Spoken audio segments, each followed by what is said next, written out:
नमस्कार, मैं रवीश कुमार। आपका अंदाज़ा सही है कि क्या कहने जा रहा हूँ, लेकिन गुजारिश है कि जो भी कह रहा हूँ उसे धीरज के साथ सुनिएगा। भारत की पत्रकारिता में स्वर्ण युग तो कभी था भी नहीं, लेकिन आज के दौर की तरह भस्म युग भी नहीं था। भस्म युग से मेरा मतलब है जहाँ इस पेशे की हर अच्छी बात तेज़ गति से भस्म की जा रही हो। यह दिन भी आना ही था। इस देश में अलग अलग नाम वाले अनेक चैनल हो गए हैं, मगर सब हैं तो गोदी मीडिया ही। उसका परिवेश, उसका इकोसिस्टम, पत्रकारिता का और माहौल सब खत्म कर दिया गया है। मगर पत्रकारिता करने और कराने का दावा भी सब कर रहे हैं।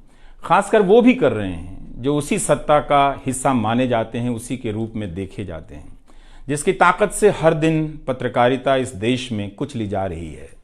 जब वो कहे कि वह उच्च स्तरीय पत्रकारिता करना चाहता है, तब ऐसा दावा करने वालों को जरा संदेह की निगाह से देखिए।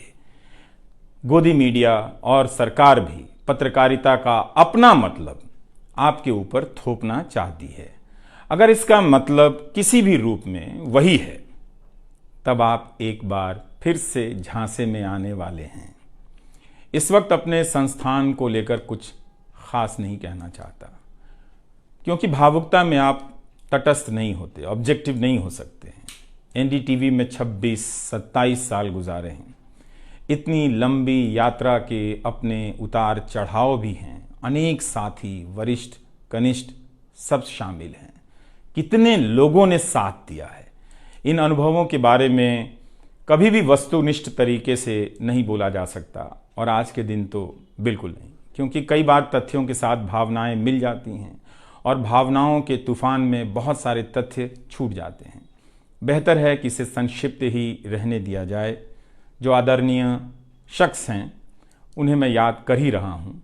काफ़ी सारी शानदार यादें हैं एनडीटीवी में, अब दोस्तों के बीच सुनने सुनाने के काम आएंगी।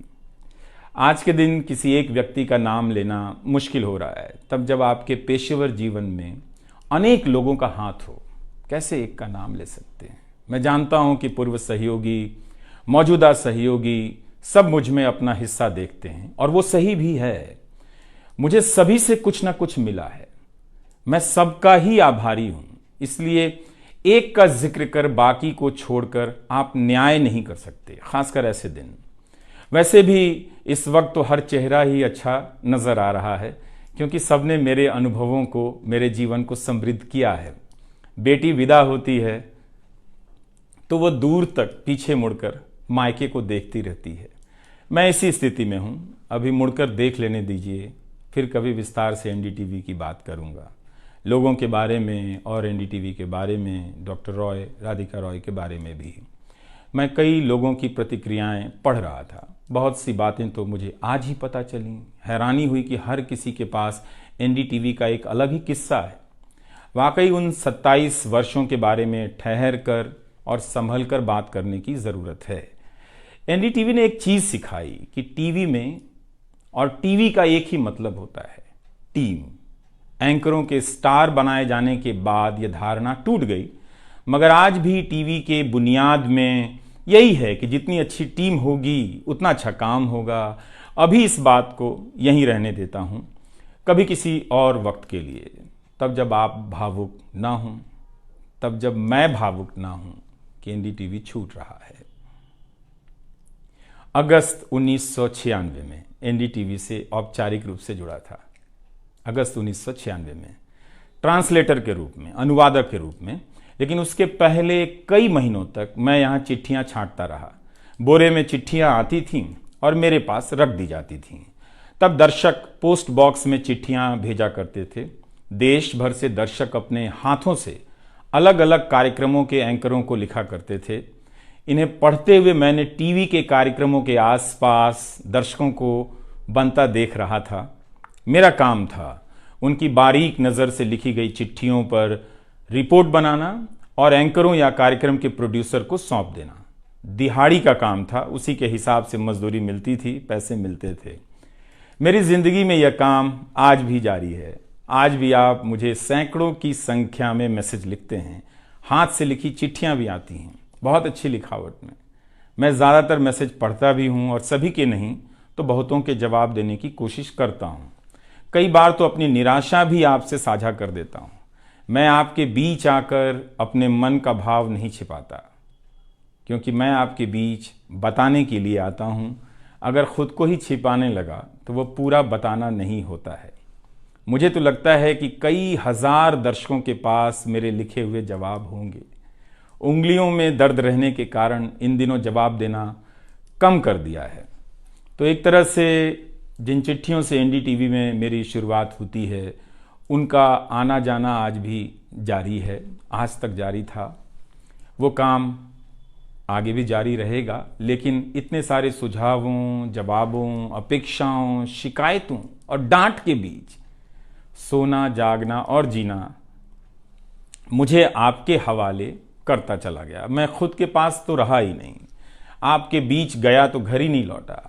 शायद अब कुछ वक्त मिलेगा खुद के साथ रहने का। आज की शाम एक ऐसी शाम है जहां चिड़िया को उसका घोंसला नजर नहीं आ रहा, क्योंकि कोई और उसका घोंसला ले गया है, मगर उसके सामने थक जाने तक एक खुला आसमान जरूर नजर आ रहा है। तो खैर, उसके बाद अनुवादक बना और कई पत्रकारों की रिपोर्ट का अंग्रेजी से हिंदी में अनुवाद करता रहा। इसके बाद मैं रिपोर्टर बन गया और फिर मेरी दैनिक रिपोर्ट की अलग यात्रा शुरू होती है। रवीश की रिपोर्ट से काफ़ी कुछ सीखने को मिला। तो इस तरह से यह एनडीटीवी में ही संभव हुआ कि एक चिट्ठी छांटने वाला इसके एक चैनल का ग्रुप एडिटर समूह संपादक बनता है और आज उसे छोड़ रहा है, इस्तीफा दे रहा है। बहुत बड़ी बड़ी शक्तियां पीछे खड़ी हैं इस एक पत्रकार के पीछे। तो स्वाभाविक है कि ये नौबत आनी थी, इसका अंदाज़ा मुझे पहले भी था। लेकिन जिस दिन आता है उस दिन अच्छा तो नहीं लगता है। लेकिन मैं आपसे यह भी कहना चाहता हूं कि जब भी मेरे बारे में मूल्यांकन करें, इस बात की सहानुभूति मुझसे ना रखें कि मैं चिट्ठी छांटता था। मैं उनकी तरह नहीं हूं कि अचानक चाय बेचने की बात करने लग गया। उतर रहा हूं जहाज से, बात कर रहा हूं चाय बेचने की। सहानुभूति के लिए या फिर अपने संघर्ष को महान बताने के लिए मैं ऐसा नहीं करना चाहता। इस देश में हर किसी का संघर्ष ही पहाड़ चढ़ने के जैसा है। आप एम्स के बाहर मरीज जो खड़े हैं, उनके परिजन जो खड़े हैं, उनसे मिल लीजिए। आपको पता चल जाएगा कि उनकी चुनौतियां कितनी बड़ी हैं और आपका दुख कितना कम है, छोटा है। लेकिन आज के दिन मैं आप सभी के बीच दर्शकों की बात करना चाहता हूं। इस दौर में कुर्सी पर बैठे किरदारों को टूटते हुए देखा, सबने देखा। संस्थाओं को भस्म होते देखा, आपने देखा। नफरती तूफान में लोगों को भटकते देखा, मगर मैंने इसी दौर में एक नई संस्था भी बनते देखी है। वह संस्था है जनता की संस्था, दर्शकों की संस्था। दर्शक ही अपने आप में इंस्टीट्यूशन बन जाते हैं। आप दर्शकों की संख्या भले कम है, मगर आप दर्शकों ने मिलकर जर्जर किए जा रहे इस लोकतंत्र में जनता नाम की संस्था का पौधा सूखने से बचा लिया। एनडीटीवी में मुझे जब भी अवसर मिला मैंने जान लगा दी। मैंने कभी उन अवसरों को अपने लिए नहीं देखा, बल्कि यही सोचा कि ये अवसर मुझे आप दर्शकों के लिए मिला है, इसलिए उन सभी अवसरों को आप दर्शकों की कहानियों से भरता चला गया और मैं आप दर्शकों का होता चला गया। आपका दावा मुझ पर बहुत बड़ा है, मैं जानता हूं। आप मुझ पर बहुत दावा रखते हैं। मेरे आसपास आप दर्शकों की वजह से एक न्यूज़ रूम बन गया था, पब्लिक न्यूज़ रूम, जो दफ्तर के भीतर नहीं, आपके घरों में था, आपके दिमाग में था। दुनिया भर में फैले कितने दर्शकों ने आगे आकर मेरी मदद की है। आपने कभी मुझसे पैसे भी नहीं मांगे, कभी एहसान तक नहीं जताया। विदेशों में मेरे लिए वीडियो रिकॉर्ड किया, रिसर्च किया। मेरा हर कार्यक्रम किसी न किसी दर्शक के सहयोग का उदाहरण है। आप दर्शकों ने मेरी जानकारियों को दुरुस्त किया है, गलती की है तो डांटा भी है और काफी कुछ उसमें जोड़ भी दिया है। कई सारे एक्सपर्ट, कई सारे छात्र, कई सारे प्रवासी भारतीय, स्थानीय भारतीय दर्शक बनने के साथ साथ मेरा साथ दे रहे थे और पत्रकार भी बन रहे थे और इस पेशे के एक छोटे से द्वीप को बचा रहे थे। इस प्रक्रिया को बिखरते देखना, दर्शकों के बनने की प्रक्रिया को बिखरते देखना और फिर से बनते देखना बहुत सुखद अनुभव रहा। आप दर्शकों में से कईयों ने मेरे लिए अलग अलग भाषाओं से अनुवाद तक कर दिया। संसाधनों की हमेशा मेरे पास कमी रही, मगर आप सभी ने मिलकर पूरी कर दी, सिर्फ इसलिए कि प्राइम टाइम में जो भी जाए ठीक से जाए। वो मेरा नहीं, आपका प्राइम टाइम था। कभी खराब शो कर दिया तो आपने अपनी निराशा बताने में कोई संकोच नहीं की। आप वाकई लाजवाब हैं। दर्शक ही मेरे नियमित संपादक हैं, निरंतर संपादक हैं आप दर्शक मेरे। मैं अक्सर कहता हूं कि एक पेड़ में कई बारिशों का पानी होता है। आपके जैसे दर्शकों के होने में ही किसी रवीश कुमार का होना है। आप हर मौसम में बरसात बनकर आ जाते हैं, सूखते पेड़ों को हरा करने आ जाते हैं। आज आपकी बदौलत यूट्यूब पर, ट्विटर पर कितने ही पत्रकार खड़े हो गए। आप उन सभी के पीछे खड़े हैं। आज कई वेबसाइट हैं जिन्हें आप सब्सक्रिप्शन के बहाने आर्थिक मदद देते हैं। जब लोकतंत्र में एक भी संस्था नजर नहीं आ रही थी, अदालतें कमजोर नजर आ रही थी, आ रही हैं, आप दर्शक नजर आ रहे थे। आज के दौर में आप ही पत्रकारिता के सबसे बड़े संस्थान हैं। पत्रकारिता अब संस्थानों में नहीं बची है, आप जैसे दर्शकों के बीच बची हुई है, जिनकी मदद से आज पत्रकार सवाल पूछ रहे हैं। यही आपका इस वक्त में सबसे बड़ा योगदान है।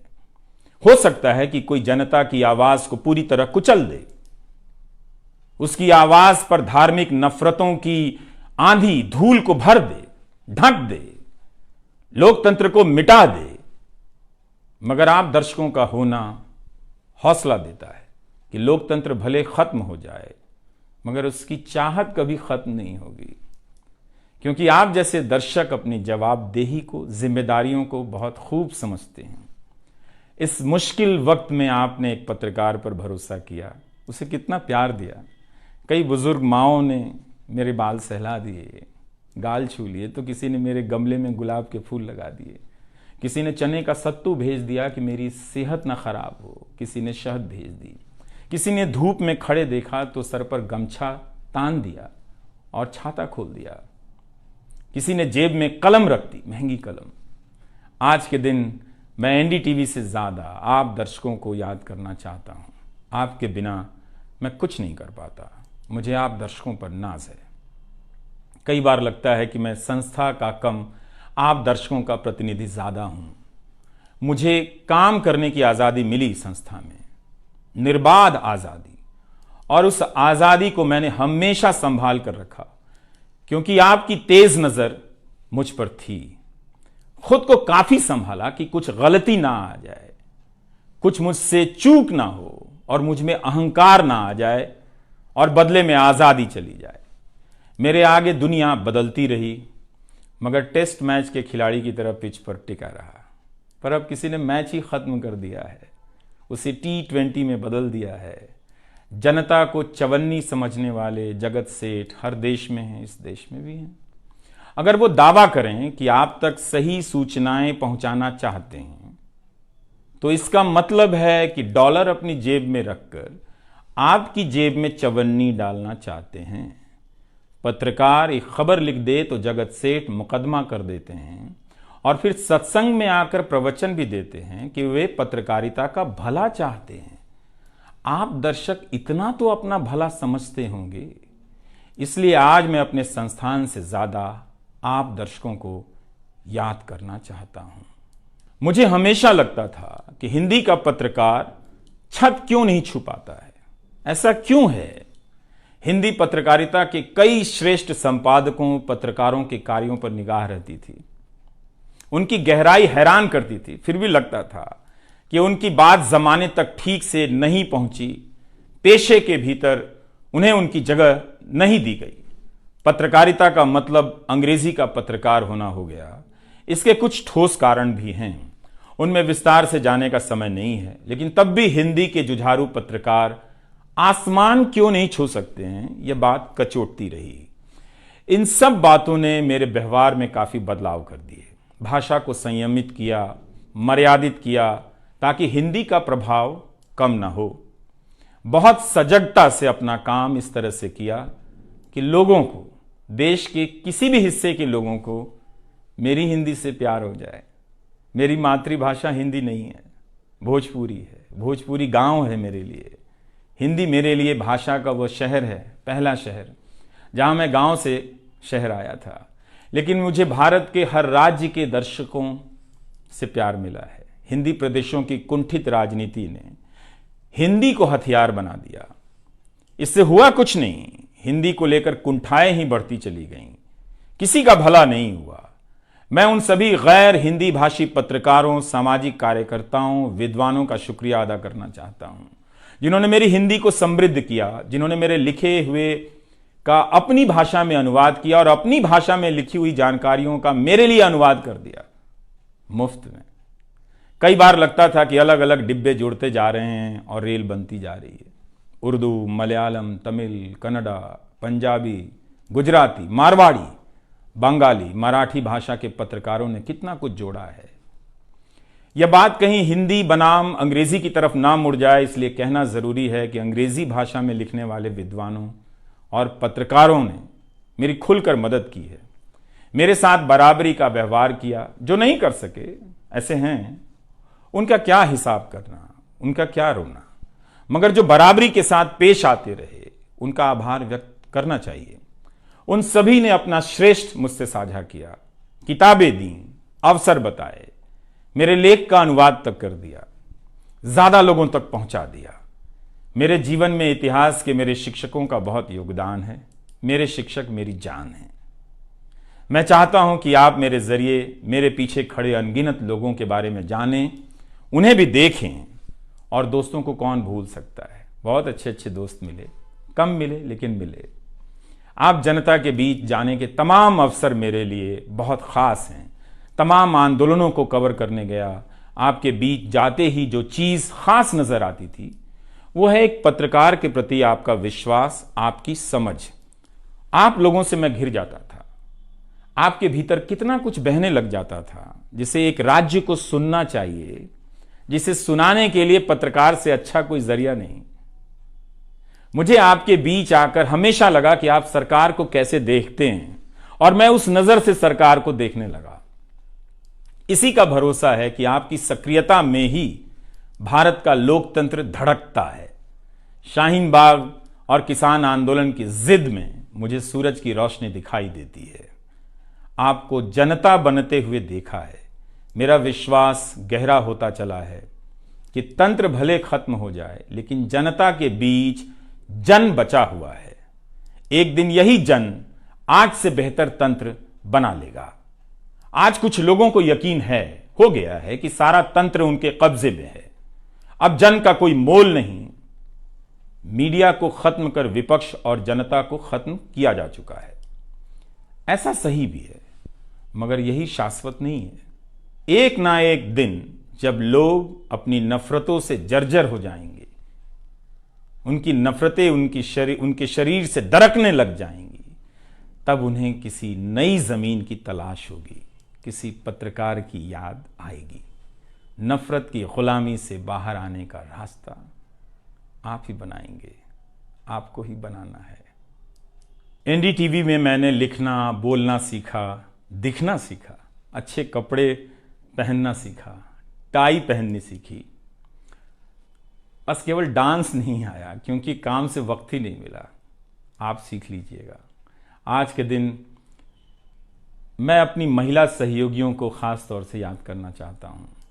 काम के प्रति ईमानदारी, टिक कर काम करना और पेशे की नैतिकता की समझ मुझे अपनी महिला सहयोगियों से मिली है, और मैंने उनसे चुरा भी ली है।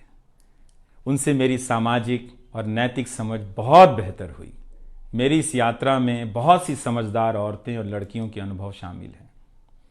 मेरी जीवन साथी का भी, मेरी बेटियों का भी, मेरे सास ससुर ने बहुत साथ दिया ताकि मैं बाहर जाकर रिपोर्ट कर सकूं। मेरी माँ, मेरी भाभी, मेरे परिवार के सदस्यों ने भी। ठठेरे की तरह सब ने पीट पीट कर पीतल से बर्तन बना दिया।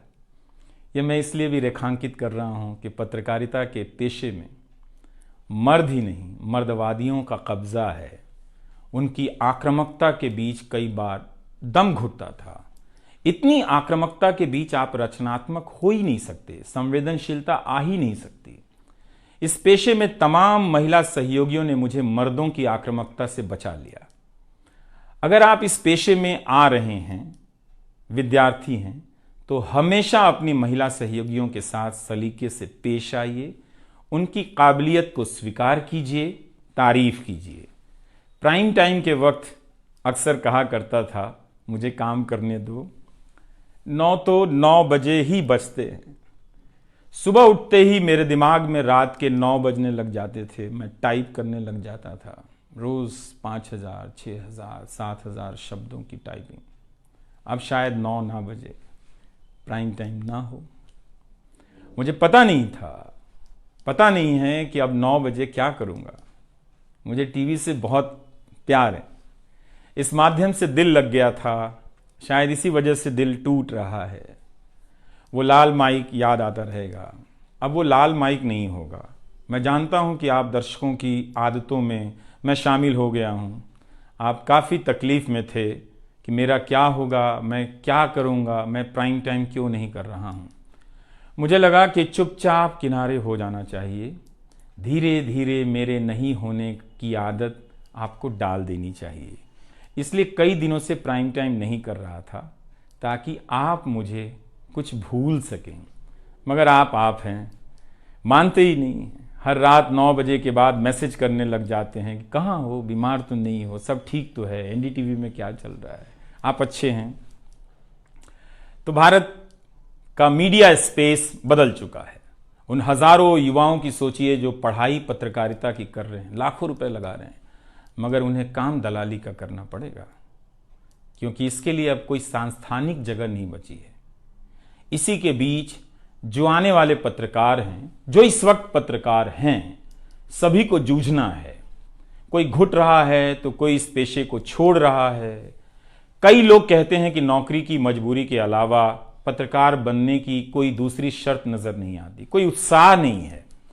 यहां तो जस्टिस तक कह रहे हैं कि जमानत देने पर जजों को टारगेट किए जाने का डर लगता है।